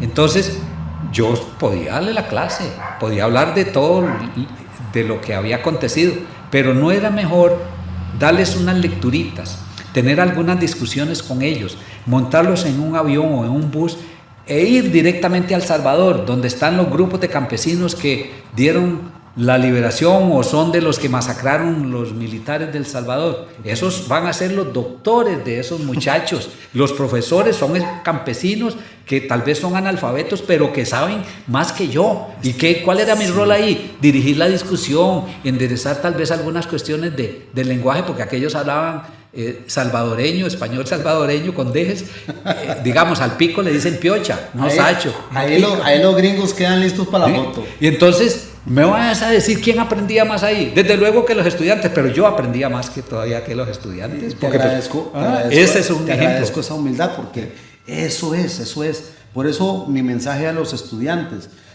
creo, me atrevo a decir que el que no estudia en la universidad ahorita, en estos tiempos, está listo. Está perdiendo el tiempo si tiene la Estamos de acuerdo. oportunidad. Y la debe tener, porque aquí hay becas. Sí. Yo estudié con becas. Uno de mis hijos está estudiando ciencias políticas. Ah, qué bien. El otro estuvo estudiando una carrera ahí, forestales, pero Ciencias forestales. se están enrumbando a la parte humana. Se me olvida ahorita qué es, pero tiene que ver en la una. Uno en la una y otro en la dos. Qué chilote. Ay, uno en la una y el otro en la UCR. Esto lo digo porque tengo sobrinos, tengo sobrinas que necesitan ese empuje. Claro. Ese empuje. Sigan estudiando. Sí, son oportunidades que no deben perderse de ninguna manera, más en este país, en estos momentos. O sea, que lo que estudiaron es competente. Vea la pregunta que le voy a hacer, Rafa, y esto no tiene que ver con política ni nada, sino que son mis realidades. A mí me gusta filosofar un poquito. No sé si usted le da por ahí, pero yo soy medio en eso. Todos filosofamos. Sí, todo. Entonces, en mis razonamientos, yo pensando yo solo conmigo mismo, ¿verdad? Dándole vueltas a la cabeza. Por eso quedé pelón, seguro. Porque, como decía Facundo Cabral, ¿verdad? A veces no sé para qué me pregunto tanto. Si pregunto o no pregunto, el mundo sigue girando. Pero sí es bueno preguntarse, porque ahí comienza eso, ¿verdad? Pero, ¿Qué tan importante es estudiar una carrera? Conste que nada de esto está planeado, ¿verdad? Usted es testigo. Pero yo sé que usted nos va a ayudar, nos va a enriquecer ese punto. ¿Qué tan importante es estudiar una carrera solo por el simple hecho de que es lo cotizado y lo que se vende o lo que el mercado ofrece, a tener una carrera que aparte que me puede dar un ingreso, me invita a tener pasión por lo que hago? Que voy a hablarlo abiertamente. Yo creo en que hay mucha gente mediocre, en el sentido de que están estudiando lo que una carrera económicamente les va a ofrecer. Esto es muy personal. Entonces, no sé si amarré bien. ¿Qué diferencia hay entre estudiar una carrera en la universidad por el simple hecho de que es lo que se cotiza? ¿Me explico? Sí. Ahora son ingeniería de ingeniería. Entonces, ¿qué estudia un carajillo saliendo del cole? Ingeniería en lo que sea. Que yo diga, no, es que yo nací para esto, puedo dar este aporte, y a mí, si me enseñan a hacerlo mejor, me voy a desarrollar espiritualmente inclusive. Mire, es una pregunta muy buena, muy buena, en el sentido de que si por mí hubiera sido y me guiaba por eso, y estaba guiándome en mi egreso de la secundaria, ¿qué quería estudiar yo? Por dicha que se me dio que no podía financiarme, mis padres no podían financiarme ni yo. Yo iba a estudiar Derecho. ¿Y por qué iba a estudiar para abogado? Para terminar torcido, ¿no? Bueno, torcido estoy sin estudiar abogacía. Pero, a ver, era una carrera prometedora. Es el tema. Los abogados estaban muy bien, etcétera. Sí. Pero nadie, y si pueden, oigan muy bien esto, abran bien los oídos. Nadie, yo recomiendo, pero a nadie que se deje ir por esa moda o por el dinero. Uno tiene que estudiar hasta donde sea posible lo que le atraiga, lo que le guste, porque el estudio es desde luego una formación, pero también es un disfrute. Uno tiene que disfrutar tremendamente el estudio. Yo envidio a aquellos que disfrutaron de la universidad en el 100% del sentido. Porque yo disfruté mucho de la universidad y disfruto mucho del estudio y de mis estudiantes o estudiantes, pero lo disfruté a través de ellos. ¿Por qué? Porque yo trabajaba todo el día y iba en la noche a estudiar. Mientras que el muchacho o muchacha que pudo ir a estudiar a la hora que le dio la gana, el día que le daba la gana, porque no tenía que trabajar, desde luego no se perdió nada de lo que significa ese ambiente universitario, que es tan rico y más que estar sentado en el aula escuchando al profesor o investigando o leyendo. Eso es una formación integral, o para usar una palabrilla moderna, holística, plena. Sí. Entonces, y veamos, si hubiera sido por eso, yo estudié historia. La historia daba para ser un profesor, un maestro de escuela, cosas así. Si yo me hubiera gustado la historia y complementada con otros cursos y otros, ya estuviera arruinado, porque ya a ver, historiadores hay montones y buenos. Sí. Pero en aquel momento estudiar historia era como decir, mae, ¿cómo te ocurre estudiar esa vara? Pues te vas a morir de hambre. Era como hippie esa vara. Te vas a morir de hambre. Y veamos a ver, yo he sido profesor universitario de universidades públicas y privadas, de las dos universidades, vale decir, de las más prestigiosas del país. He estado en contacto con la Universidad Tecnológica, que nosotros conocemos como Instituto Tecnológico. Son los 3 centros más importantes y están entre los primeros, muy buenos, de 1 a 5 son muy buenos, de Centroamérica y América Latina. Muy buenos, sí. He publicado trabajos, he participado en congresos nacionales e internacionales, en congresos, he dictado conferencias, he escrito un montón de cosas. Y desde el punto de que la gente le puede estar prestando atención, ha sido bien, no te has muerto de hambre. No, porque tal vez por mi forma y formación y características de que uno le pone ganas, porque yo fui hijo de zapatero y de costurera, todavía hay que ponerle ganas, no es así, si no me quedaba de peón y cogedor de café, pero tuve la oportunidad. La Costa Rica brinda esas oportunidades todavía hoy día con becas, con ayudas, ¿verdad? Más ahora que antes cuando yo estudiaba. Pero imagínense que empecé a trabajar universidades, ya a un nivel, no era colegio, no era escuela, universidad, y varias, y universidades extranjeras. Trabajé con la coalición de universidades de Centroamérica, ahí haces ese montón de conectes, de contactos y aprendes mucho y te enriqueces. Después me fui a trabajar con una compañía extranjera, ¿verdad? Y era historiador, estaba trabajando con Standard Fruit Company, una compañía mundial. Después me fui a trabajar, me fui a llevar cursos a Colombia. Después me fui a trabajar con Long Island University, o sea, ser profesor de una universidad extranjera y en Nueva York.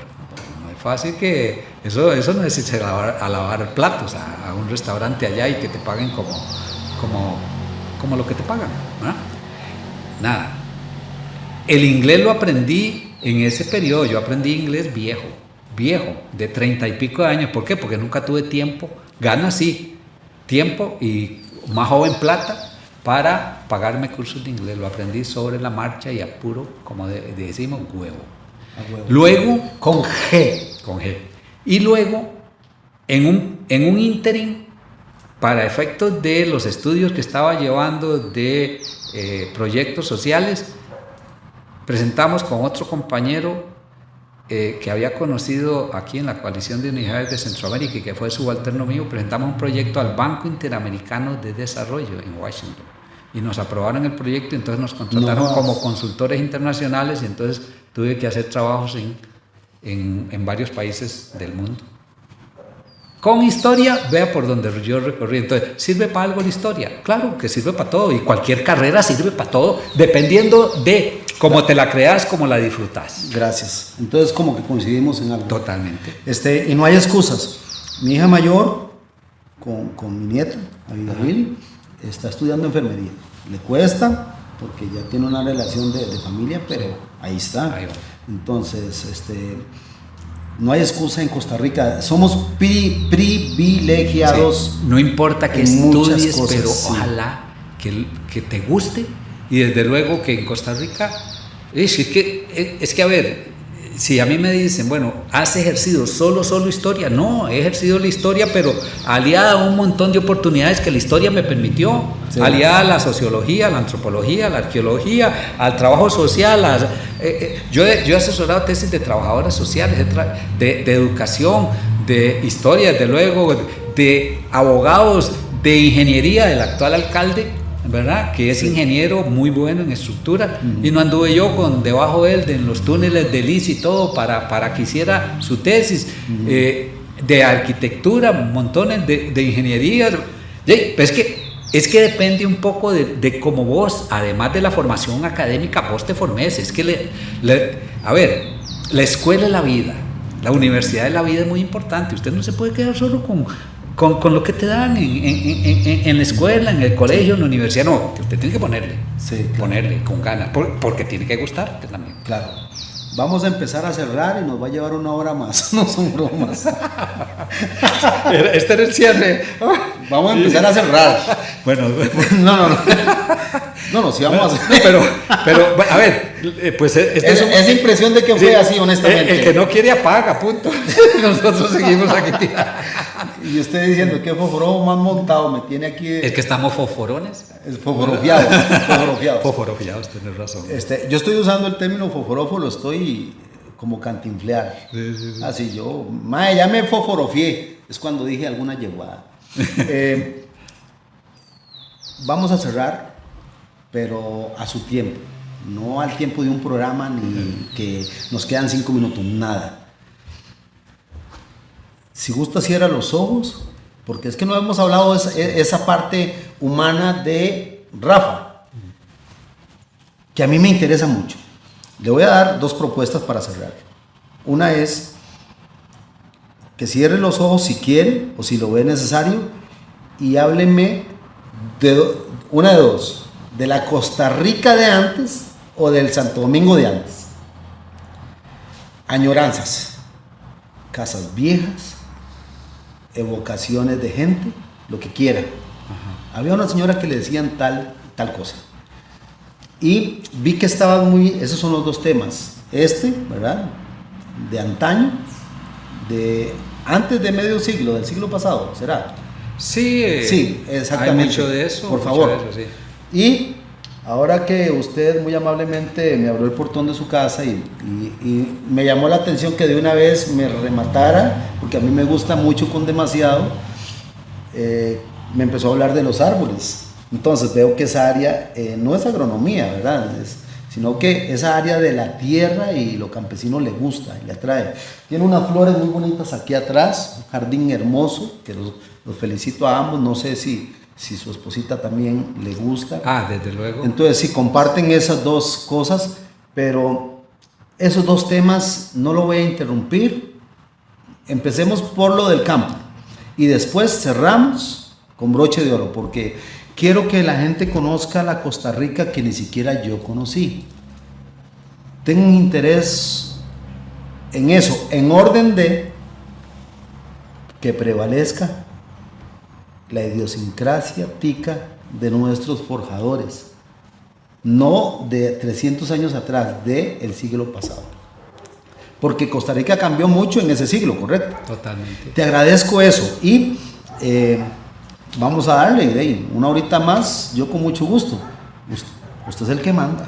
Por mí no hay mucho problema. Usted es el que patea el gato. El programa pues es muy abierto. ¿Qué opinas del programa? Bueno, los que he visto, por favor. Los que he visto me han gustado porque han seguido una tónica similar a este. Tal vez no fueron tan extensos como este. No, sí son iguales. Son iguales, sí. Bueno, entonces no estoy tan preocupado. Digamos, Rafa, que es una conversona de dos ticos. Sí. Eso duran. Te lo digo porque yo estoy un poco acostumbrado a pesar de que yo sí hago intervenciones muy largas y demás, pero claro, siempre me han dicho, bueno, no, mira, este programa lo vamos a hacer de 10 o 15 minutos porque si no después de eso la gente pierde la atención y ya no le interesa más. Y cuando yo escribo, por ejemplo, en el Waze y por correo electrónico, trato de seguir esa misma carajada porque... ¿En el Waze o en WhatsApp? Perdón, en el WhatsApp.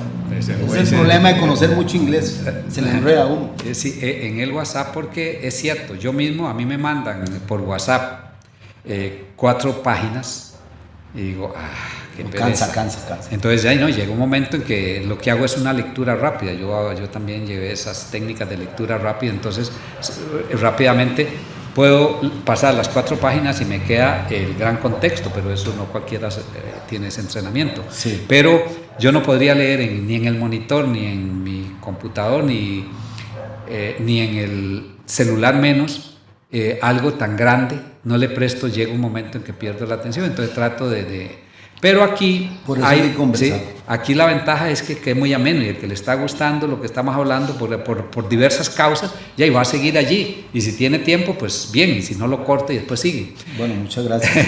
Aquí en donde vivo ahorita, a ver, yo en la casa que viví no teníamos patio. La casa, salvo la anterior, sí teníamos buen espacio, pues, con un terreno igual que este. ¿Un año de referencia?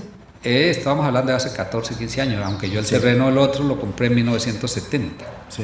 Y ahí construí mi casa, pero antes de construir mi casa, mi hermana mayor construyó su casita, después una prima construyó también allí, después mi otra hermana que se había casado, le digo, no, construí ahí, al final me quedé yo solo con un lote no tan pequeño como donde vivíamos, pero era pequeño de acuerdo a lo que yo quería.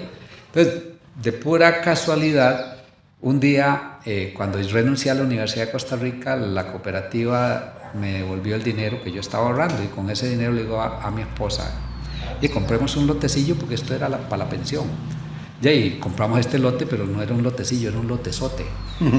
Y desde luego que no tenía la plata para pagar ese lote. Sí. Pero si me alcanzaba. Bueno, yo primero no vine a ver el lote y era un charral del carajo, un montón Y digo, no, No, atorral. sí, pero el muchacho me dice, mae, cómpramelo porque si no me lo van a quitar, no lo puedo pagar. Y ya viendo le digo, mae, pues yo tengo platilla como para 200 metros, este lote es de 1000 y pico. Entonces me dice, bueno, a ver, yo tengo una hipoteca. Y si usted va a trabajar y va a ganar más, pienso que puede hacerse cargo de la hipoteca. Usted veo que está vendiendo el carro, le digo, sí, es que me voy a ir fuera del país, ¿y para qué voy a guardar el carro? Me dice, el carro me encanta, el color, la marca, todo, y yo soy agente de 20 libros y me queda de película. Y ya hicimos números, digo, ve qué vacilón, y le digo, por sí, y tome la plata, y le compré el lote y seguí, desde luego me hice cargo de la hipoteca y fui pagándola y rapidito, porque era 34% de interés. Crédito personal, Banco Anglo, eso es lo que tenía el tipo, claro, ¿cómo no le iban a rematar? No, nadie puede pagar eso. Entonces, este lote lo fui amansando, ya yo no vivía en Costa Rica, estaba trabajando con esta compañía, viajaba mucho, estaba en Nueva York, pero un señor de por aquí le dejé a cargo esto y, bueno, no hizo mucho, pero yo cada vez que estaba por acá, entonces venía a meterle trabajo. Este lote, como lo ves, me encanta porque Jay, es un excelente espacio, construimos la casa aquí al fondo para tener mucha tranquilidad, tener ese jardín, hacerlo como nosotros queremos. Todos los árboles que hay ahí, todos los sembré yo y otros que cuando construimos aquí que habían los corté lamentablemente, pero he ido sembrando. Siembro que alguna hortaliza, maticas de flores que me encantan y las chineo cuando puedo, ahora puedo más que antes. Sembré pitangas, que es una frutica muy, muy rica que sirve mucho para la circulación de la sangre y como yo soy infartado me atrajo y es muy rica, yo las agarro agua fresco, me las como ahí al pie de la rama. Aquellas guísaros que son cases muy ricos también, que viste que está en cosecha. Tengo naranjas, limones, cases, plátanos maduros, banano enano y etcétera. Y es como lo que a mí me gusta. Yo pues aquí soy el jardinero, yo generalmente muy poco contrato, yo me paso, termino, a veces duro como una semana dándole afuera y adentro. Me gusta sentarme en esta silla o otras, viendo para allá con un buen libro y claro, igual, y disfrutando compañías como la tuya que son muy agradables. Muchas gracias. Etcétera. Entonces, esa es mi vida. Ahí tengo aguacates, muy rico. Ahorita empieza a cosechar, ahora en diciembre. Mejores que el jazz. Sí, son mejores que yo. Tengo higos, ¿verdad? Esa higuera tira, etcétera, ¿verdad? Pero es el hobby, pero te entretiene mucho. Vos pones la cabeza en otra cosa y te relajas bastante. Y ya en tu tiempo libre, aquí una tarde, noche, bien. Hablando como los locos. Sí. Y amarrando. Higos. Higos. ¿Tenés hijos?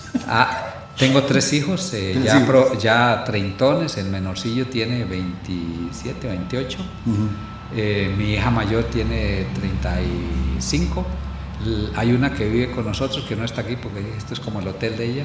Sí. Ella, la mayor, estudió comunicación y trabaja como guionista de películas para Netflix y otros, con otra persona, y también hace filmaciones y pasa mucho aquí en Costa Rica buscando locaciones y dirigiendo equipos de filmación para películas de Hollywood, de Nueva York y así. Y mi hijo menor es profesor de idiomas, de inglés y trabaja en eso. Está terminando una maestría en ciencias políticas y piensa seguir en cosas por el estilo. Mi hija en medio, la que vive con nosotros o duerme aquí, es bibliotecóloga y también contadora pública, ¿verdad? Y trabaja en eso, más en contabilidades. Mi esposa es antropóloga, pero ejerció antes de tener hijos, ahí era profesora de la universidad, asistente de antropología y ha trabajado conmigo en algunas investigaciones, en el trabajo del Cantón de Mora, en el trabajo del Cantón de Barras o Paraíso, y el trabajo de Santo Domingo también, la historia de Santo Domingo, y así por el estilo. Y nos llevamos muy bien académicamente y obviamente personal. La otra pregunta que me hiciste es, a ver, el Santo Domingo. Bueno, yo sí, desde luego, valoro y añoro todo el Santo Domingo que construyeron nuestros viejos, ¿verdad? Lo adoro, esa es mi vida, respeto mucho los rasgos de identidad que nos han heredado, al punto de que he participado mucho con el gobierno local en esos temas de cultura. Conformamos una asociación Santo Domingo Cultural que es para la protección, la difusión del patrimonio tanto material como inmaterial de este cantón, que es riquísimo. Por eso me he dedicado mucho a rescatar, bueno, yo no les llamaría rescate, vos usás otro término que me gustó más. Sí, porque nadie... A valorar. Hagamos el paréntesis. Sí. No hay que rescatar nada de lo tico porque ni se lo han robado ni se ha perdido. Es correcto. Nosotros hacemos que prevalezca la identidad. Entonces yo lo que hago es eso, valorarlo y difundirlo, ayudar a difundirlo. Tenemos una asociación, ya le digo, de patrimonio cultural. Recién compramos una casa bicentenaria, una casita de adobe que la hemos restaurado al estilo original. Bicentenaria, sí señor. 200 tiene mucha años. Historia. Cuando quiera vamos a conocerla. Ahí hemos grabado programas, la prestamos, hacemos actividades culturales bellísimas. La conozco por fuera. Bueno, pues tenéis que conocerla por dentro. Es bellísima y para una grabación de este tipo de programas ahí está la locación perfecta. Imagínate. Y a ver, yo en Santo Domingo soy más conocido por eso, por esta. Recientemente tuve una experiencia grata e ingrata. Terminó hace 3 años, casi 4. Habíamos creado un partido político en Santo Domingo que existe, que es el que está en la administración municipal, que se llama Movimiento Avance Santo Domingo. Y aunque yo nunca había figurado en ninguna papeleta, aunque por mis experiencias más de una vez me propusieron para estar a cargo de ministerios o de ministerios o asesor de abogado, de diputado o de ministro o del mismo presidente, principalmente Rodrigo Carazo. He tenido muchas relaciones con los gobiernos de Monge, de Uber, de Arias, de Carazo, y conozco a mucha gente de los partidos que han gobernado los últimos años. Luis Guillermo Solís, Carlos Alvarado, estuve muy cerca de eso. De Carlos Alvarado por otro tipo de circunstancias y también porque yo fui regidor municipal de este partido que fundamos y presidente municipal, entonces ahí tenía que pasar mucho en la asamblea y principalmente en casa presidencial.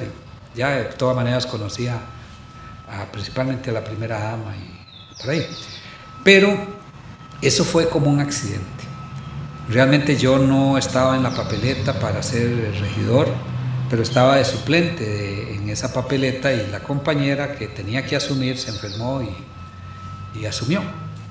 Y asumió, pero no asumió, perdón, renunció. Y por su enfermedad. Sí. Y ya yo tuve que asumir. Sí. Y para colmo me nombraron presidente y claro, eso fue muy duro. Muy rica experiencia y todo, pero fue mi paso por la política y uno no llega a la política en sus 70s. Uno llega a la política joven, a sus 40, ¿Cómo 30, 70? 50. ¿Cuántos años tiene usted? Tengo 73 años y una semana. Feliz cumpleaños atrasado. El 13 de septiembre fue exactamente mi cumpleaños. Y ese lo celebré. 13. Sí. 13 de septiembre, no 3, es que escuché mal. 13, sí. Y ese día, yo normalmente ese día la llevo suave, pero ese día tuve un día intensísimo, porque estaba ya atendiendo unas cosas de asesoría y me llaman de la escuela acá, que están en todos los últimos detalles de la semana cívica, que si podía, y mira, llegué en chancletas, en facha, pero... Sí, ellos me lo agradecieron, entonces pasé muy ocupado el 13 y el 14 y 15 a full. Por eso todavía estoy un poquillo quemado, ¿no? Sí. Pero en este Santo Domingo de antes, desde luego, vos me decís cierre los ojos, ¿no? Yo no necesito cerrarlos, bueno, me quité los anteojos para no ver, pero...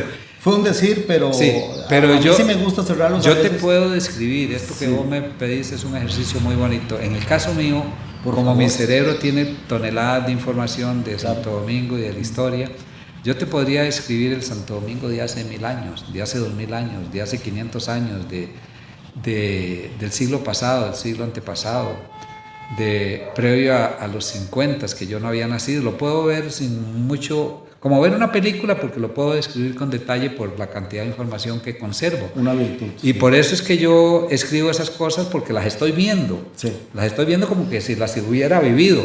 A veces tengo problema y ya me estoy inyectando B12 para recordar lo que pasó ayer o pasó la semana pasada. Es buena la B12 para la mente. Para eso es. Y a veces... a ver si consigo un poquito. Sí, a veces ando buscando los anteojos, no los encuentro y me dicen, no los tenés puestos.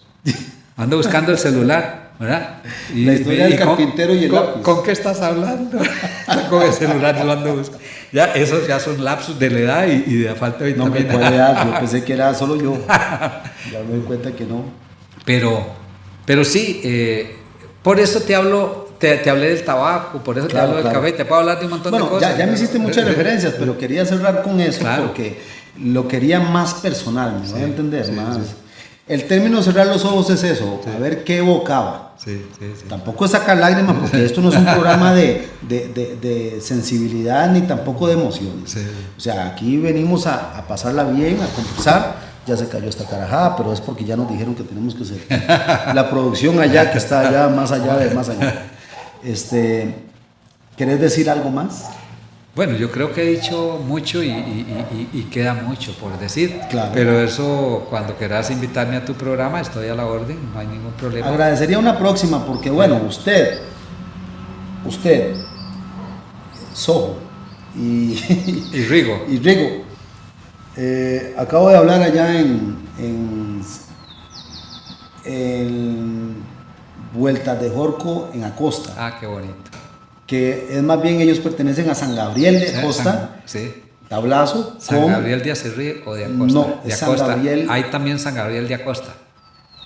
Porque San Gabriel... No, es que no es San Gabriel, me equivoqué, San Ignacio. San Ignacio. Perdón, gracias. Sí. Están cerca, no tanto. No, al otro lado. Sí, pero depende por donde cojas. Si vas en carro, en bus es largo, pero si cruzas... La pifié rico. Una queda hacia la zona de Los Santos, correcto, sí. De San Marcos, y la que yo le mencioné, que era San Ignacio, era la de acá, correcto, cruzando la montaña. Correcto, sí. Al César lo que es del César, la pifié. Sí. Pero en Tablazo, gracias a Dios, vea, ya llevo 4 entrevistas y son para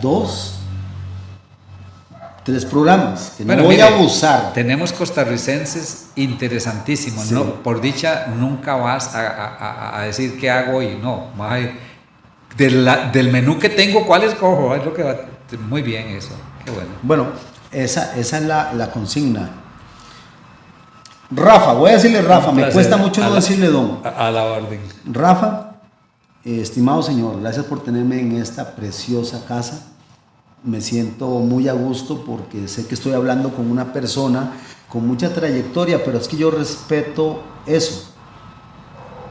Iba a decir que yo respeto las caras, pero no veo. Entonces, aquí detrás la experiencia cuenta. Gracias a Dios, una virtud es que yo soy como una esponja, siempre. Y eso me ha permitido conocer mucho personalmente, pero vuelvo a aplicar lo que apliqué en uno de los programas anteriores, no recuerdo en cuál, pero yo acostumbro a escuchar la quieta voz de la experiencia, que eso es un reflejo de jóvenes.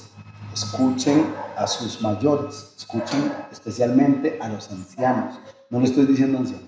Tengo 73 años, no tengo ningún problema con eso. Sí, escuche a las personas que ya tienen acelerado, ya le han dado vuelta y vuelta a la carreta. Así es. Porque ahí es donde está la sabiduría, ahí es donde está el conocimiento. Y yo no es que solo esté entrevistando, que esté tertuliando con personas adultas mayores, no, es que así me ha tocado. Pero yo creo que viejo es la persona que pasa los 100 años. Antes de los 100 seguimos siendo niños en el buen contexto. ¿Me va a entender? Sí. Ya después de los 100... Uno es joven, uno es niño. Sí. Como se sienta, ¿verdad? Correcto. La edad es muy diferente. Yo claro, eso le pasa a uno factura. A veces me creo 15 cuando estoy subido allá en la cruz de casa o dándolo. Eso quise decir, con algunas excepciones. Un placer, y aquí puedes venir cuando quieras y Te cuando, agradezco, pero no molestar. cuando puedas, porque para seguir aquí a otro amigo, Giovanni Calderón, esta casa es tu casa. Mi casa es tu casa, dijo el chino. Sí. Cierro con esto. Aquí lo señalo con todo respeto, pero cierro con esto. Viene algo muy bueno para Santo Domingo. Excelente. Y viene algo con reseña histórica que este señor junto con otro equipo están trabajando. Es correcto. Pronto lo anunciaremos. Claro, ahí lo quería dejar. Feliz tarde, feliz día, feliz noche, feliz mañana, lo que sea, whatever it is, dijo el gringo. Como dijo Mickey Mouse, ya me voy para mi house. Dios les bendiga, gracias por ver su cuarto programa, su cuarto podcast que se llama Personajes. Personajes.